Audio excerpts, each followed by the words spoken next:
Hey guys, we are so excited today. We have Ron McHatton, and you were telling me that you're an AOS. I'm the Chief Education Science Officer for the American Orchid Society, and I do the monthly magazine that goes out to our members. Very nice. And today you're going to be showing us to do. We're going to look at potting up some seedlings and give people an idea of 3 different kinds of potting mixes. We're not dividing anything. We're just going to start from seedlings. Very good. We're all excited. Thank you. Great. thank you. Thank you. You're welcome.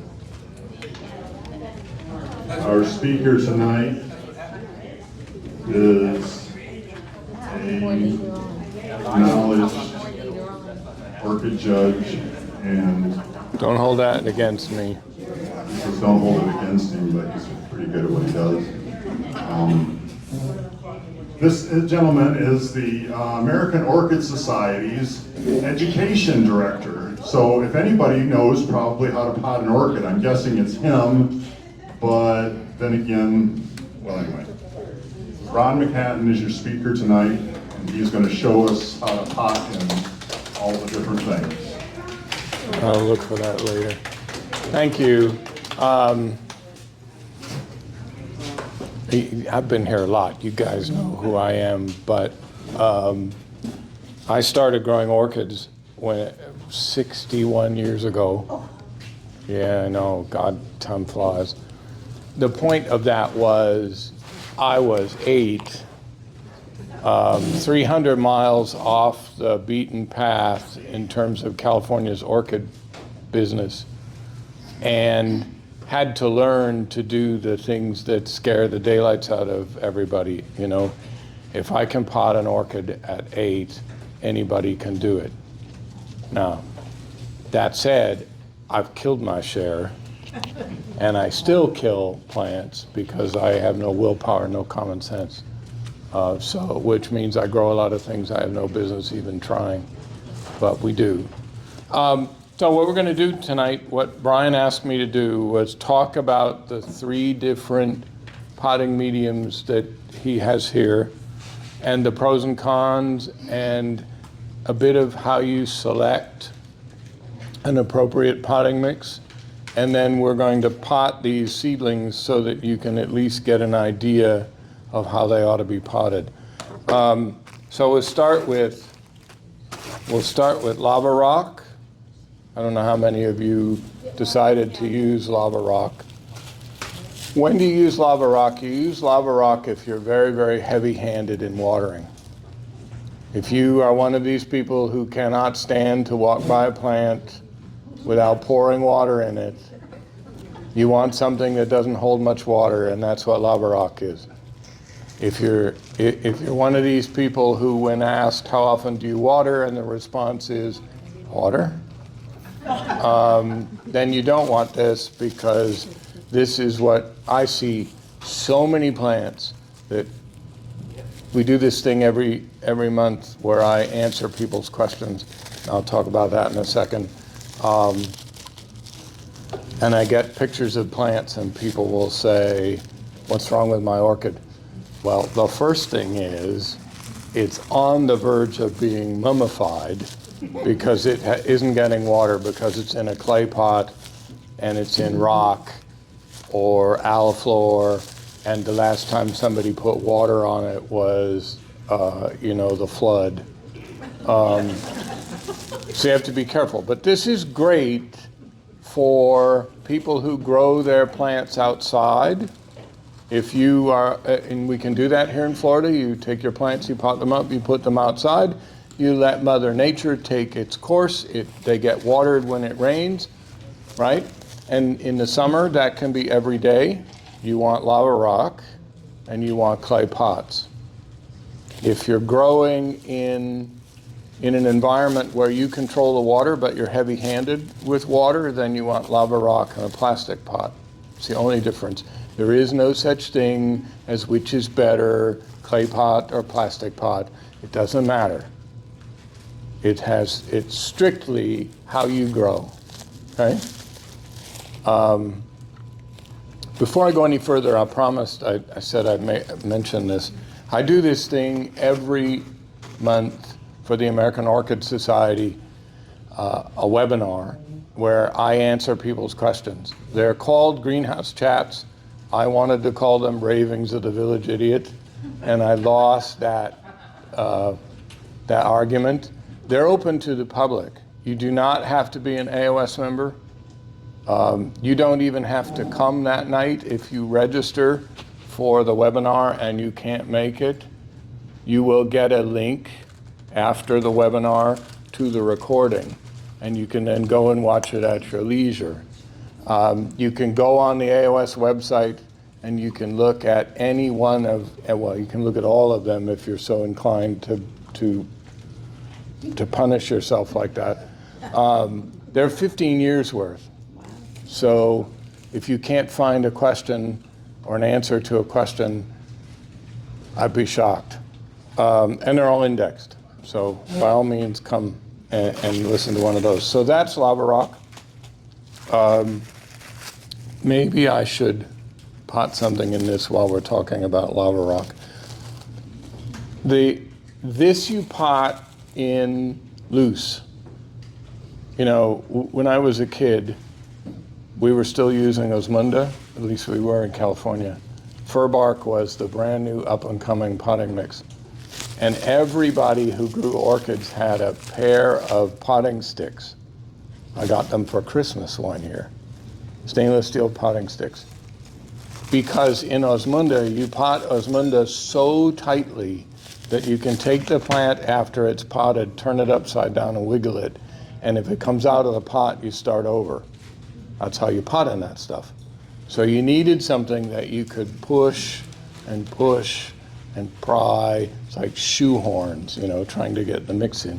You don't do that with lava rock for a couple of reasons. One is if you tried to tightly pot in this, you'd cut all the roots off, right? It's rock and it's lava and it's sharp.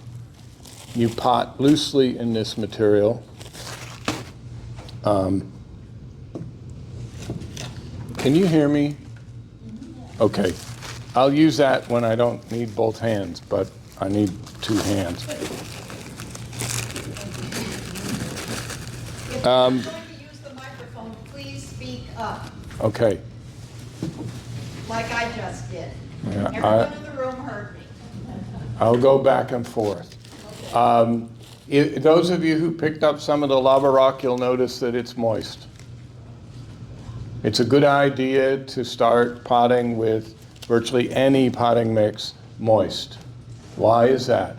It's much easier to tell when wet potting mix gets dry than it is to figure out when dry potting mix is wet. You know, just easier that way. The other thing is it's much harder to get it wet than it is to let it dry, right? So this is moist.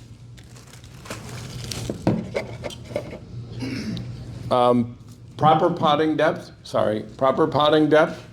is the potting medium should be right at the base of the growth. If you're talking about a mature division, I saw a plant earlier tonight that needs to be repotted. When you repot a mature plant, you make certain that the potting medium is right at the bottom of the rhizome.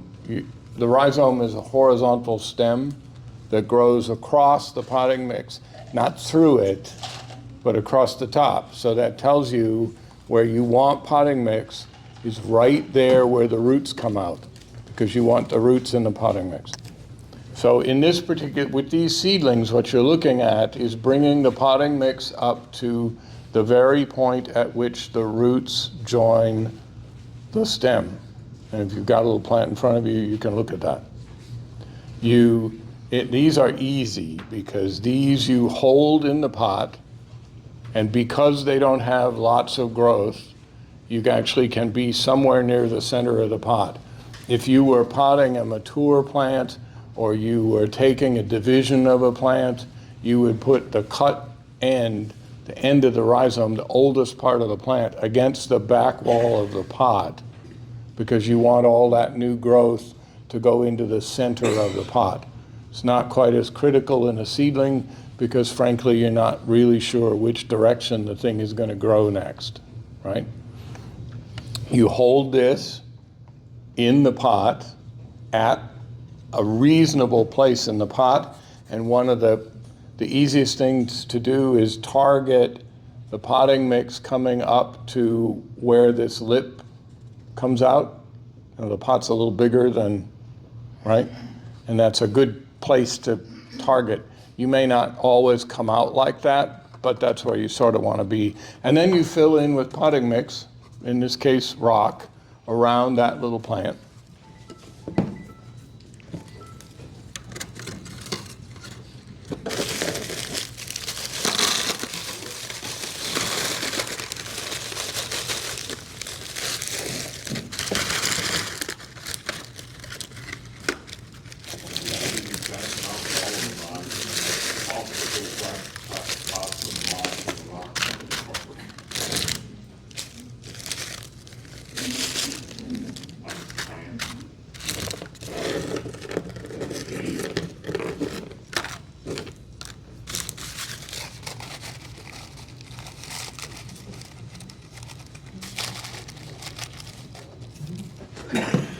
Just like that. Now, if you notice partway through, I jiggled the pot. You want to jiggle the pot because what that does is set the potting mix, the rocks, in and around the roots. But you notice I didn't press down on this at all, right? And what's the most critical part of the potting process?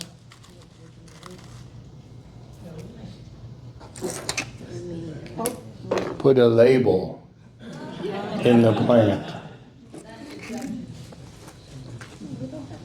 These are all the same? No, that's Renee Marqueza.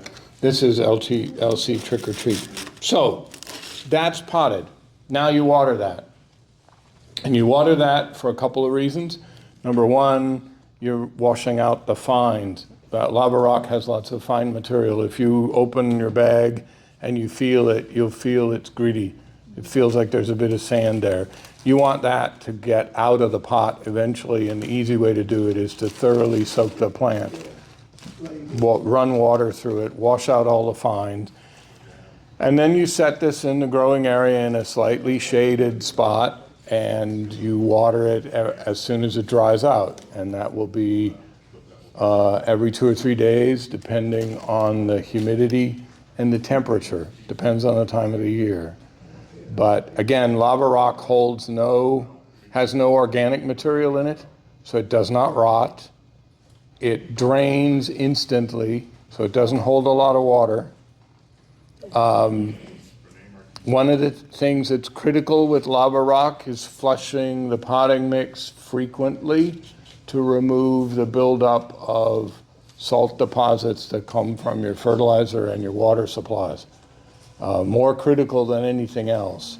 And if you start growing white deposits on the top of your lava rock, you are not flushing enough with clean water, okay?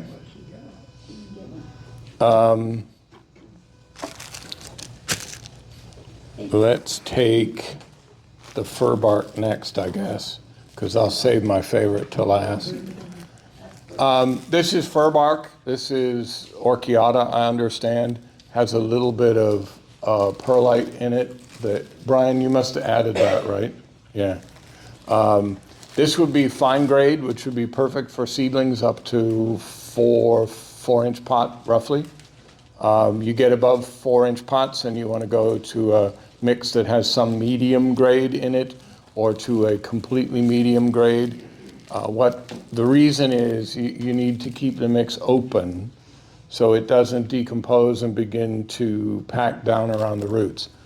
This is dry. If it were me, I would start wet with this. I would soak this overnight to get it moist. One of the things that helps you do is remove the fine material from the sample. This dries out much more slowly, but it does dry out. And so you will, instead of being every maybe day or two, you might be once a week with this. And again, This is something that you have to play with. I say to beginning growers, you know, pick the plants up. You can tell when the pot's getting dry, and when I say that, invariably I get the glassed over eyes, because people sort of think that I'm going to do this for the rest of my life, pick up plants, right? You don't. What happens is you very quickly will learn how fast a 4-inch pot dries out in this. You only have to do it once, right? The other thing that works really well for determining water content in this kind of mix is a bamboo skewer that you'd use in your kitchen. You take that bamboo skewer or a freshly sharpened pencil, you insert it into the center of the pot, turn it a couple times and pull it out. If it looks damp, it is damp, and you don't water. If it looks dry, you're a day or two late. If there's physical water on that skewer, you're a couple days too early. So it works really well. And the other thing that works well is this. We all have a water measuring device right there, right? And there is hopefully nothing in the pot that's going to bite you, right?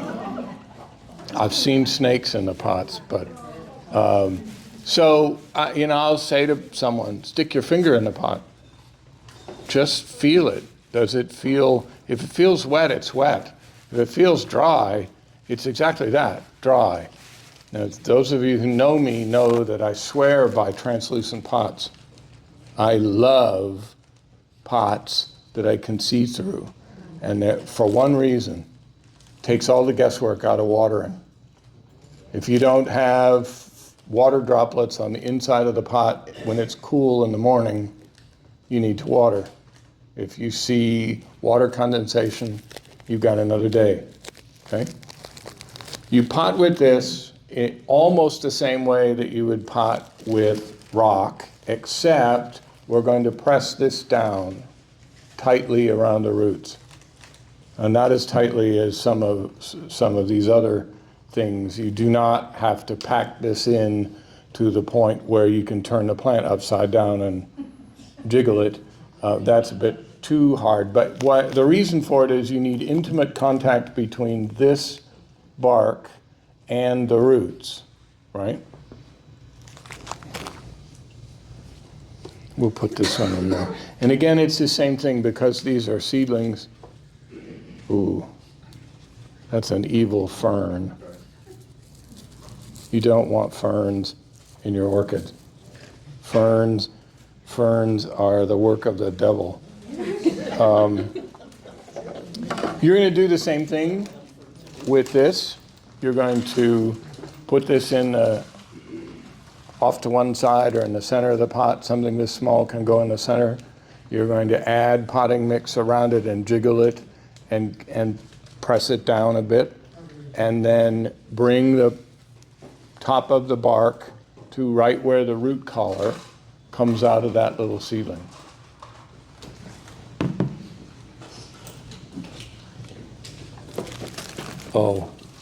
Let's talk, before I do this, let's talk about crock drainage.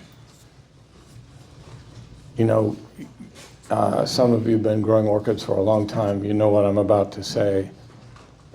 You take 10 experienced orchid growers, you put them in a room, and you ask them a question, you will get at least 12, if not 15 answers. Okay? So if you go out and you say, do I need to put drainage in my pots? Yes and no. I mean, there are growers who swear by a layer of something in the bottom of the pot that's drainage. And there are other growers that will tell you, you don't need to worry about that. One thing that drainage in a plastic pot, if you use rock for drainage, one thing that does is keep your pots heavy so they don't blow over as easily. But you don't really need a layer of something. If you know, the styrofoam peanuts in the bottom of pots, a great way to reuse peanuts and keep them out of the landfill, right? You can do that. I do that to a certain extent. You don't have to. If you manage your watering and you really do wait until the plants reach just the edge of dryness, it's not going to turn into muck and rot down there. Okay?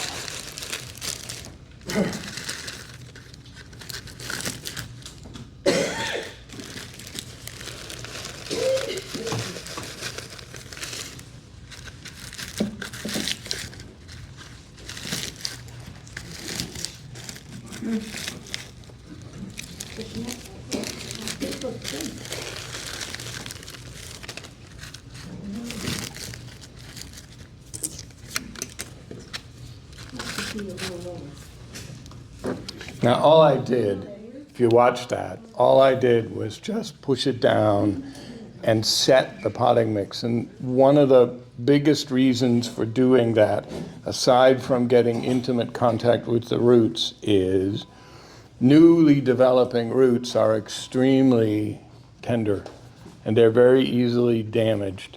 And if the root is damaged before it's a couple of inches long, it will not branch. If it's a couple inches long and you knock the tip off, it'll branch and make more roots. If it's a 1/4 of an inch long and you saw off the root tip, you're going to have a 1/4 inch root. And it won't grow new roots until the next rooting cycle. So having that mix set strengthens the way the plant sits in the potting mix, and it's less likely to jiggle back and forth. And as the new roots come out, shave off the roots, right? Flushing's important with that mix, just as much as it is with the lava rock. Not quite as often. It will tend not to build up salt deposits in quite the same way, but over time it will. So once a month or so, you want to make certain that fresh water goes in there and nothing else, just to make certain that you get it flushed. Hopefully there are no ice people here. Orchids. I saw this fabulous little laminated thing that said orchids aren't cocktails with a red slash through a highball glass full of ice. The problem with ice is several-fold.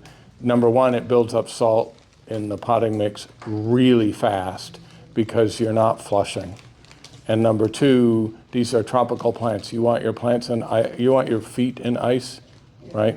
So you think about it, you don't really want that. What you do in proper watering, you run water through the pot and let it gush out the drainage holes.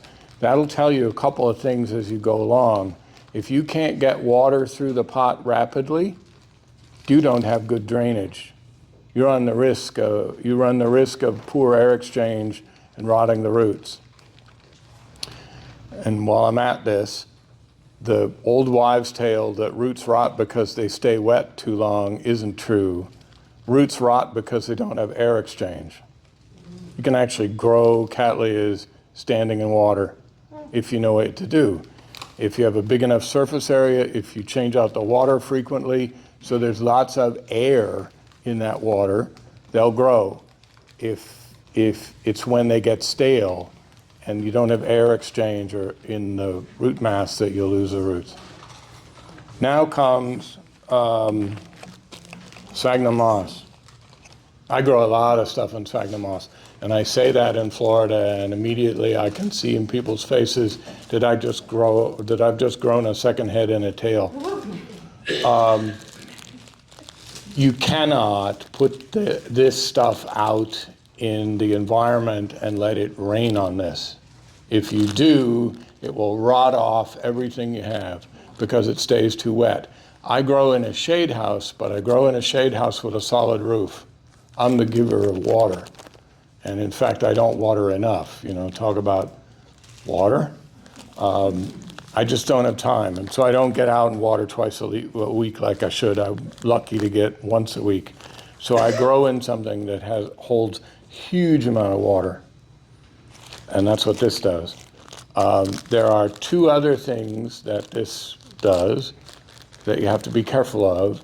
One is how tightly you pack it. When I was younger and moss was just beginning to come out on the market, we were all told that the way you pot in sphagnum moss is you take the pot and you put it out there and you take the moss and you do this with it. You know, it's kind of like beer pong. That's not right. If you do that, the risk you run is that the moss dries out. And if the moss dries out, you'll never get it wet again. You need to pack it tightly enough that when you water, the water goes down through the moss, not down between the moss and the pot edge, or not down between the pieces of moss, because it'll never get wet again if it ever dries out. So I'll show you what fairly tightly packed means. The other thing is you have to completely rework your fertilizing schedule. Any of you fertilize? Yeah. I have the same problem with fertilizer as I have with water fertilizer, and it's because I just don't have time. Sphagnum moss holds fertilizer like a sponge, so you cut down the concentration. In something like fir bark, you might be quarter strength every other water. In sphagnum moss, you might be 1/8 or 10th strength every couple of weeks or so. Much, much less. And if you water too much, if you fertilize too much, it builds up salt in the moss itself. That rots the moss, and it also causes a salty environment for the roots, and the roots will die. So you just have to cut back on the fertilizer.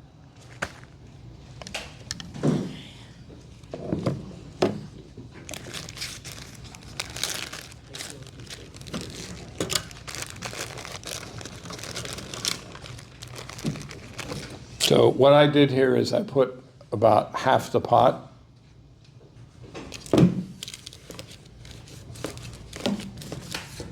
And I packed that down to about half of the depth I had.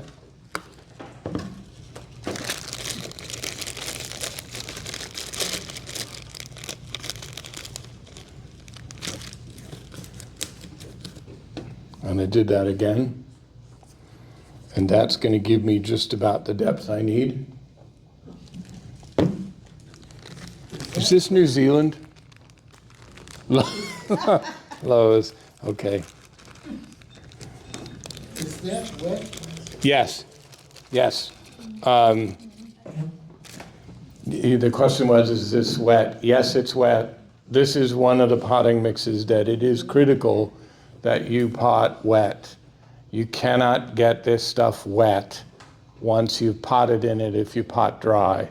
And what I do when I use sphagnum moss, my husband loves me, I take a Lowe's 3-gallon bucket, I cram it full of compressed bale sphagnum moss from whoever you happen to like buying from, and then I take it in the shower and I turn the hot water on, and I start spraying hot water on top of that packed moss, and I keep pushing it down because it's trying to grow out of the container. And I keep going until I see standing water, right? And then I let that set overnight. By morning, there will be no standing water because the moss will have picked it all up. And then when I pot, I take that moss and I fluff it up. I break it up, I pull the strands apart. You want it light and fluffy. Then squeeze out the excess water and pot in it. And then once the plants are potted, then I water those plants once, put them on the bench, and they stay there until they are nearly dry, which might be a couple weeks.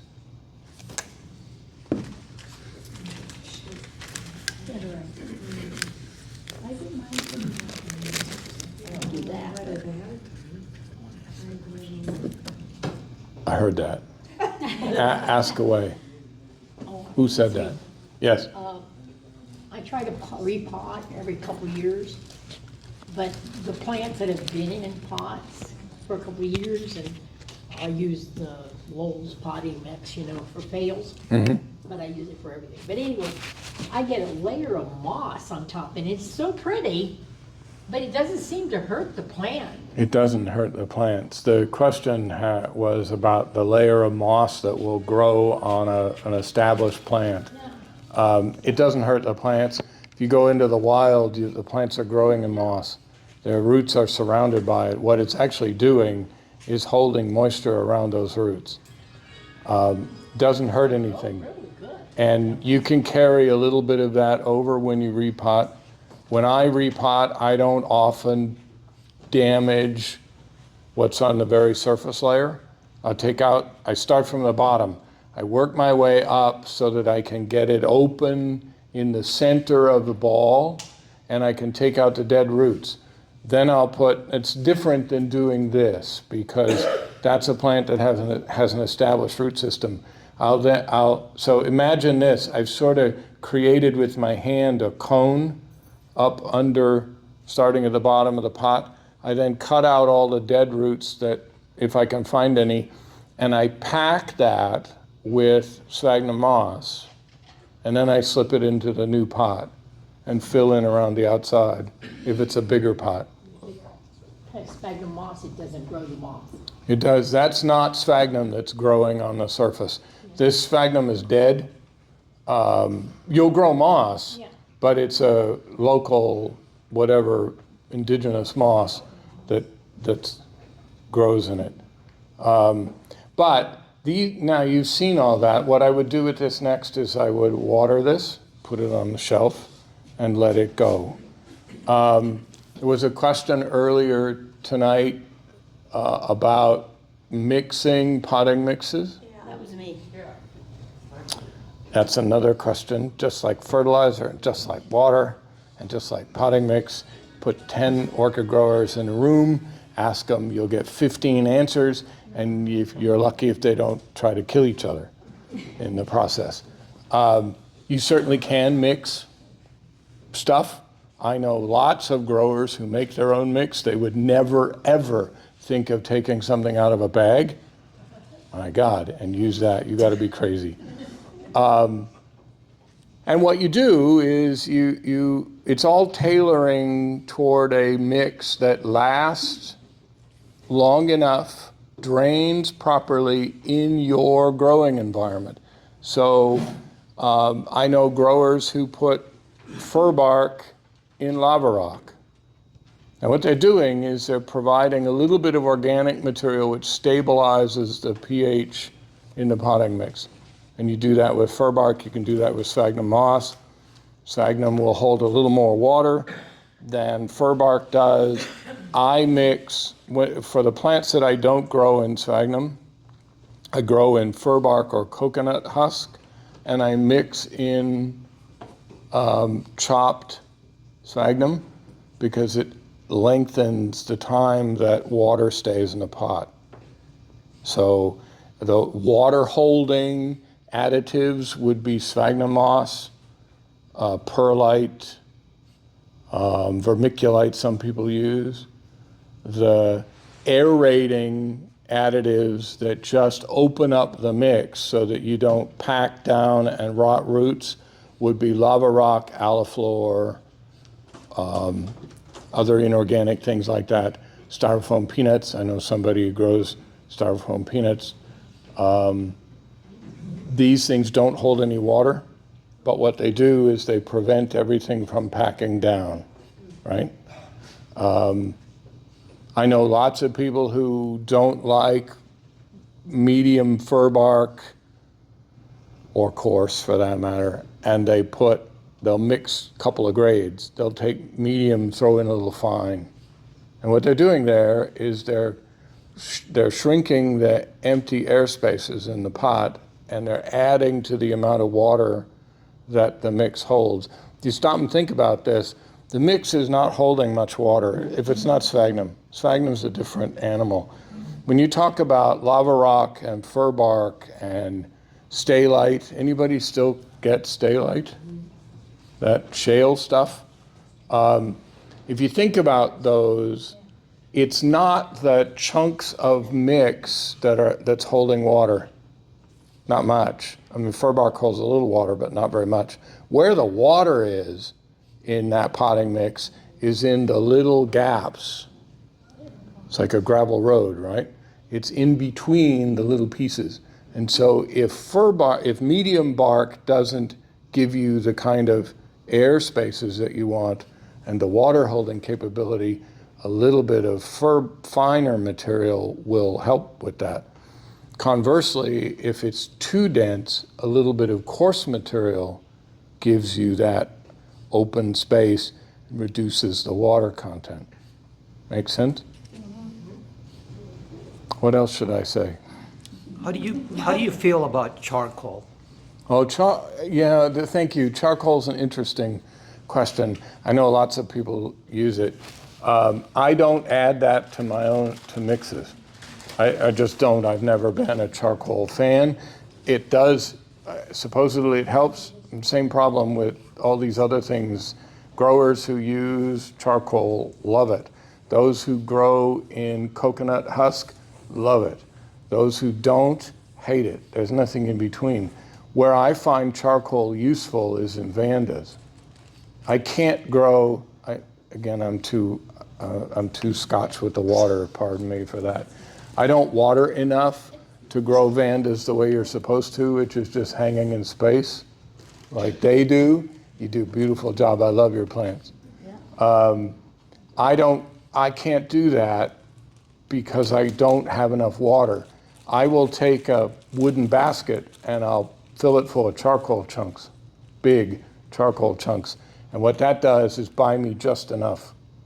And the beauty of charcoal is it doesn't decompose.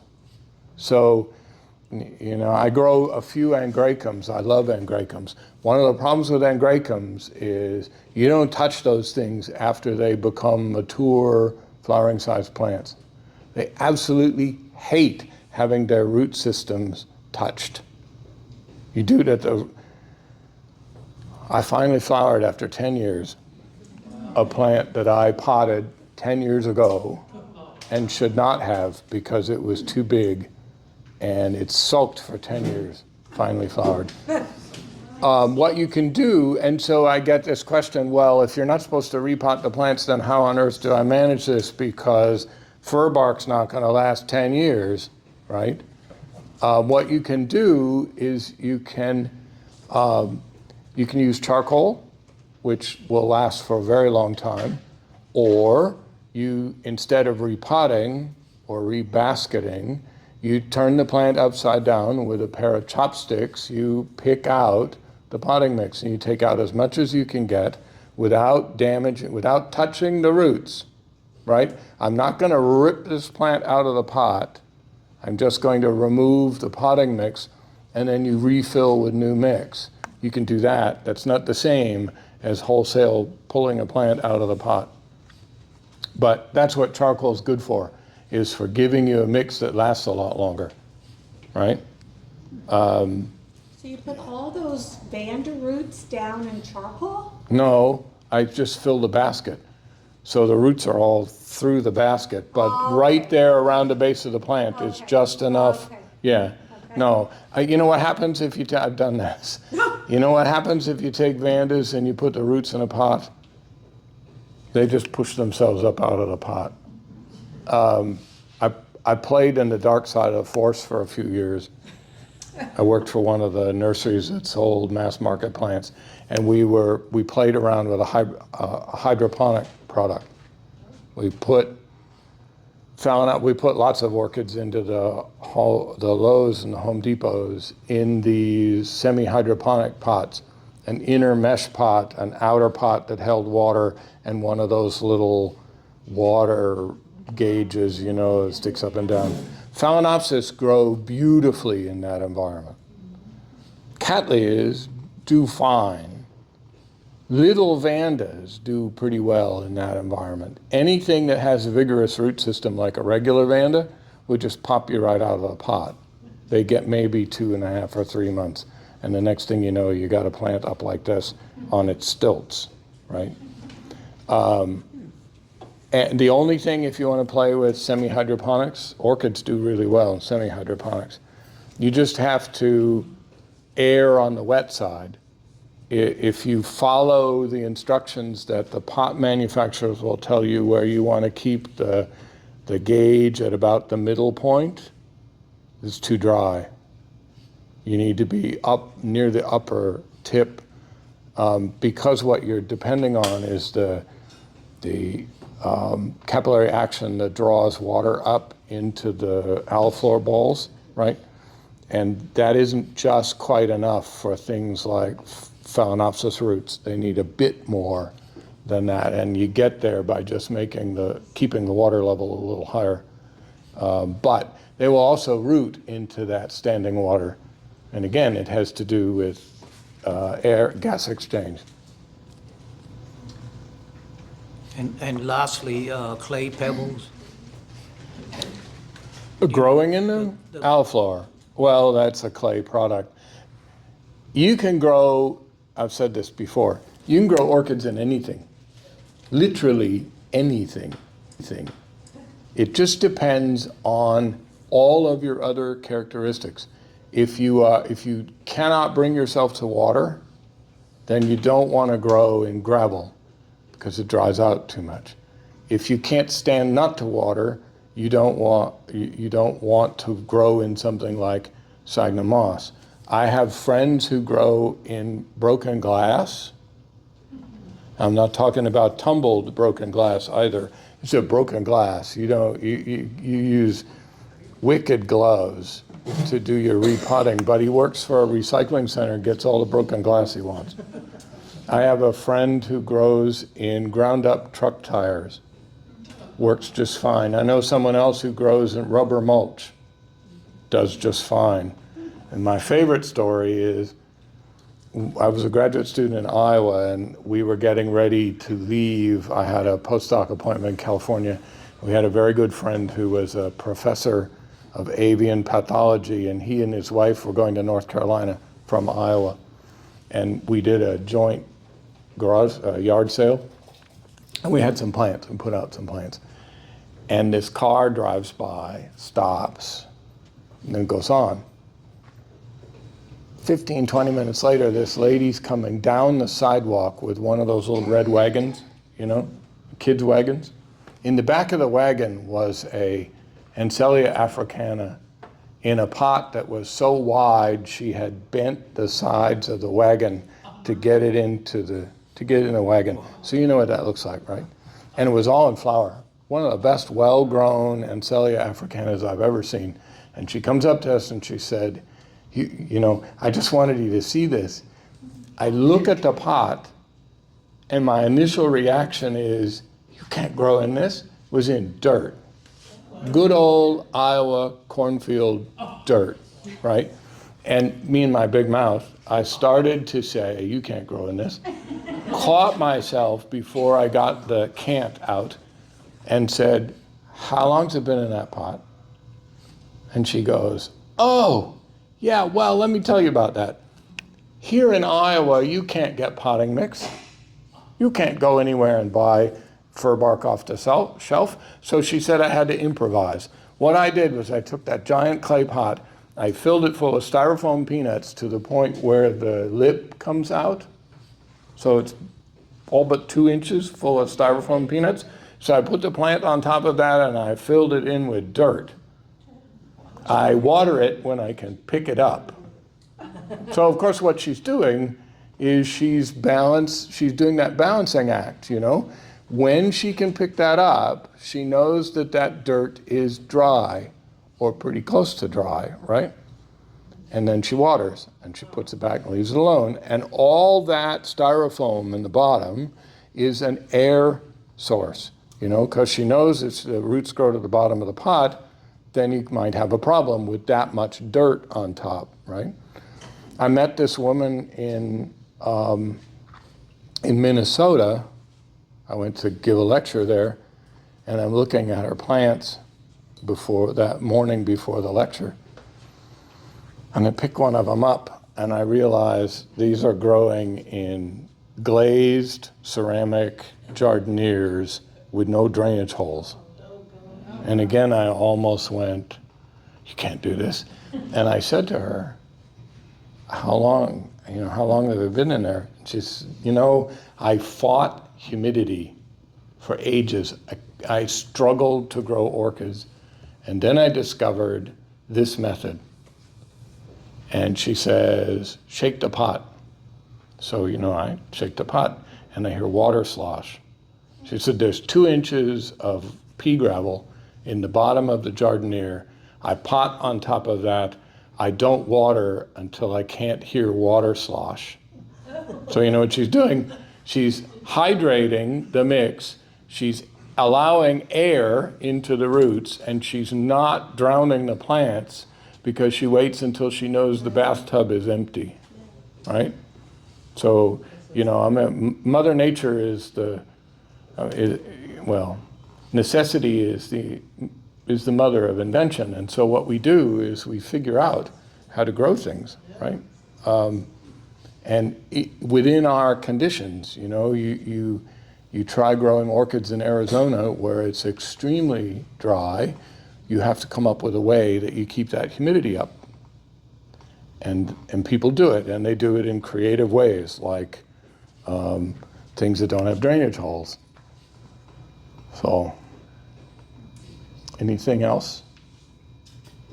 Yes, sir. If you're gonna just repot one plant, okay, and you got the bag of sphagnum moss, you take the whole bag in the shower? No, so I should have said that.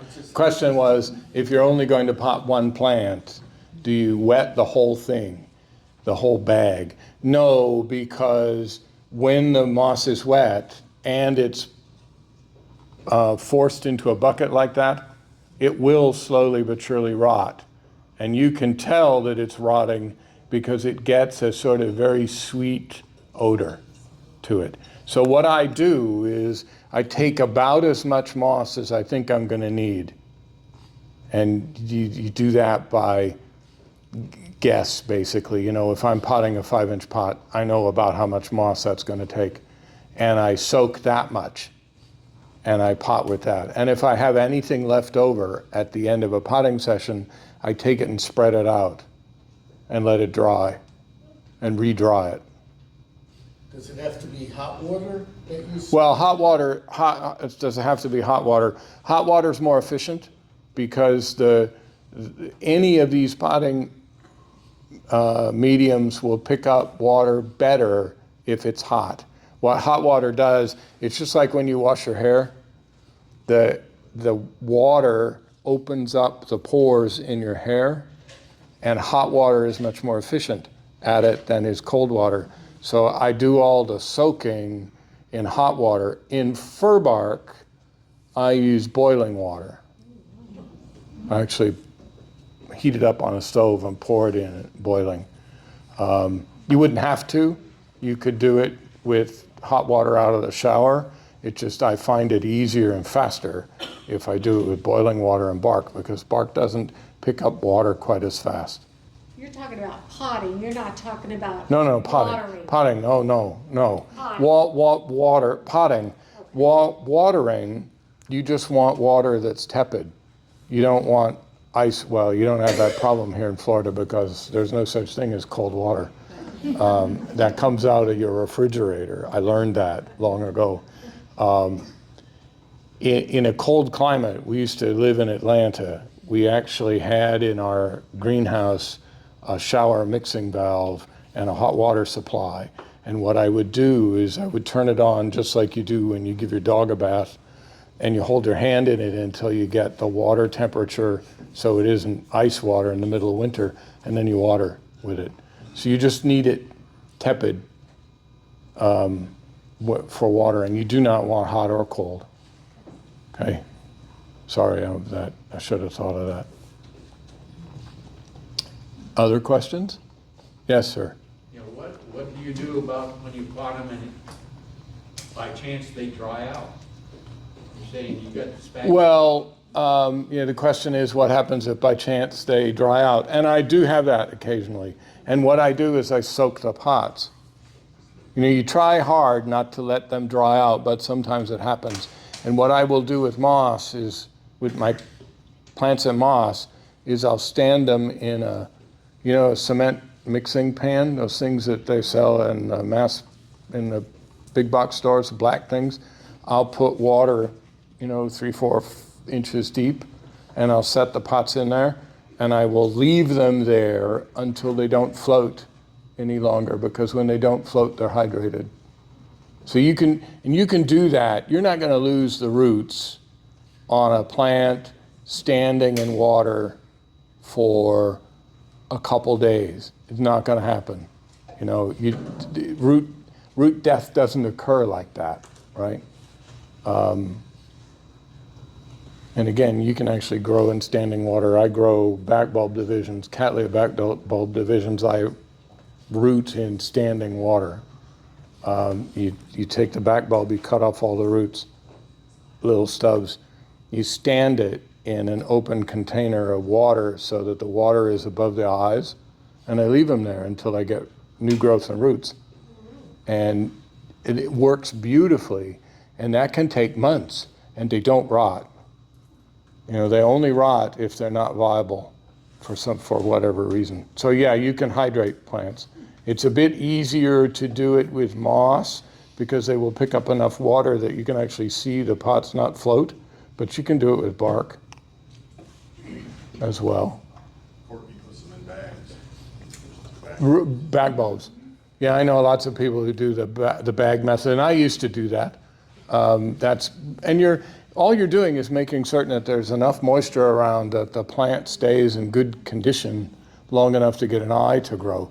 What we're talking about here is the bag method for back bulbs. You tie them with a piece of string, you hang them in a bag with a little bit of moist potting mix, and close the bag up, and they'll root.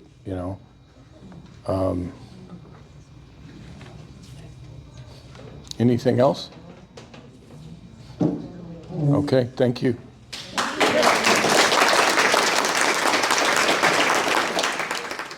Well, that was a great night at the Mid-Lakes Orchid Society, and it was a great talk. Excellent. Yes. And guys, that's what we are doing in this channel. We are striving to bring you true educational topics about orchids, orchid growing. And we had to close this video here in our studio at home. And we wanted to show you what we got from one of the members of the society. Yes. And we bought this plant from her. It's a Vanda coltana fragrance crossed with Vanda lazanica. I hope that I pronounced that right. Look at those flowers. Look Yes. at that beauty. It's a very, very healthy plant. The green you see around the roots is because of fertilization. She waters every day. And look at this. She uses this metal tags, and we had some tags from Amazon. We purchased some tags from Amazon. And look at that beauty. So with this, we want to thank you all again. I don't know how many times we're going to thank you. We thank you and thank you and thank you. Mm-hmm. And If you haven't done so, please do subscribe. It does help our channel out, makes us happy. And leave a like, a comment. We also love that. Hey, if you see us out there, just say, hey, hi Vicky, hi Sergio, and click that little bell. It'll remind you every time that we put a new video out. And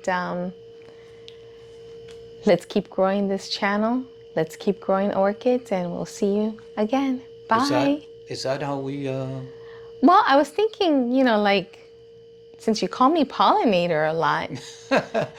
Let's keep growing this channel and orchids together. Yes. I think that sounds good, right? Yeah, I like Awesome. it. So let us know, how do you like it? Don't miss all the other videos that we have.